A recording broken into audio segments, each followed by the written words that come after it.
ಚಿತ್ರದುರ್ಗದ ಉಸ್ತುವಾರಿ ಸಚಿವರು ಹಾಗೂ ರಾಜ್ಯದ ಯೋಜನಾ ಹಾಗೂ ಸಾಂಖ್ಯಿಕ ಇಲಾಖೆಯ ಸಚಿವರು ಆಗಿದ್ದಂತಹ ಡಿ ಸುಧಾಕರ್ ಸಾವನ್ನಪ್ಪಿದ್ದಾರೆ.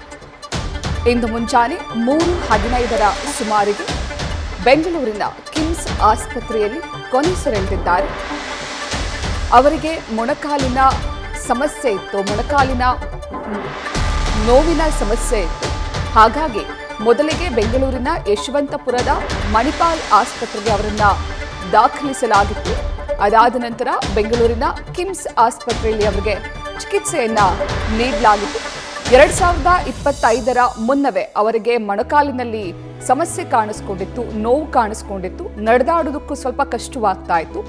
ಆ ಸಂದರ್ಭದಲ್ಲಿ ಅವರು ಚಳ್ಳಕೆರೆ ಹಾಗೂ ಹಿರಿಯೂರಿನಲ್ಲೇ ಆಯುರ್ವೇದಿಕ್ ಚಿಕಿತ್ಸೆಯನ್ನು ಪಡೆದುಕೊಳ್ತಾ ಇದ್ರು. ಅದಾದ ನಂತರ ಮಾರ್ಚ್ ತಿಂಗಳಿನಲ್ಲಿ ಹಾಗೂ ಏಪ್ರಿಲ್ ತಿಂಗಳಿನಲ್ಲಿ ಅಂದರೆ ಸುಮಾರು 1 ತಿಂಗಳ ಕಾಲ ಅವರು ಆಸ್ಪತ್ರೆಯಲ್ಲಿ ಚಿಕಿತ್ಸೆಯನ್ನು ಪಡೆದುಕೊಂಡ್ರು. ಸೆಷನ್ನಲ್ಲಿ ಅವರ ಇಲಾಖೆಗೆ ಸಂಬಂಧಪಟ್ಟಂತಹ ಪ್ರಶ್ನೆಗಳು ಕೇಳೋದಿತ್ತು. ಹಾಗಾಗಿ ಅದೆಲ್ಲದಕ್ಕೂ ಉತ್ತರವನ್ನು ಕೊಟ್ಟು ಸೆಷನ್ ಅನ್ನು ಮುಗಿಸಿ ಇಮಿಡಿಯೇಟ್ ಆಗಿ ಅವರು ಬೆಂಗಳೂರಿನ ಕಿಮ್ಸ್ ಆಸ್ಪತ್ರೆಗೆ ದಾಖಲಾಗಿದ್ರು. ಮೊದಲಿಗೆ ಆಸ್ಪತ್ರೆಯ ವೈದ್ಯರು ಕೇವಲ 3 ದಿನಗಳ ಕಾಲ ಚಿಕಿತ್ಸೆಯನ್ನು ನೀಡಲಾಗುತ್ತೆ.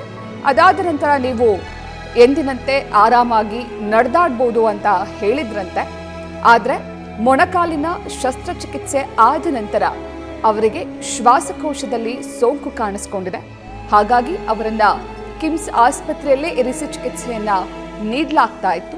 ಅದಾದ ನಂತರ ಆರೋಗ್ಯದಲ್ಲಿ ಸ್ವಲ್ಪ ಗಂಭೀರತೆ ಕಂಡುಬಂದಂತಹ ಸಂದರ್ಭದಲ್ಲಿ ಉನ್ನತ ವೈದ್ಯರ ತಂಡ ಅವರಿಗೆ ಚಿಕಿತ್ಸೆಯನ್ನ ನೀಡಿತ್ತು. ಜೊತೆಗೆ ಅದೇ ಆಸ್ಪತ್ರೆಯಲ್ಲಿ ತೀವ್ರ ನಿಗಾ ಘಟಕದಲ್ಲಿ ಇರಿಸಿ ಅವರಿಗೆ ಚಿಕಿತ್ಸೆಯನ್ನ ನೀಡಲಾಗ್ತಾ ಇತ್ತು.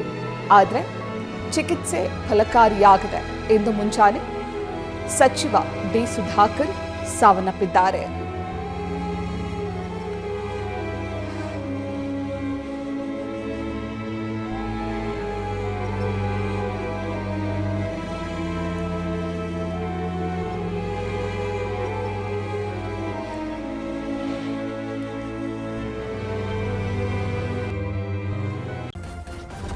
ನ್ಯೂಸ್ ಫಸ್ಟ್ ನಿರ್ಭೀತಿಯಿಂದ ನಿಮ್ಮ ಪರವಾಗಿ.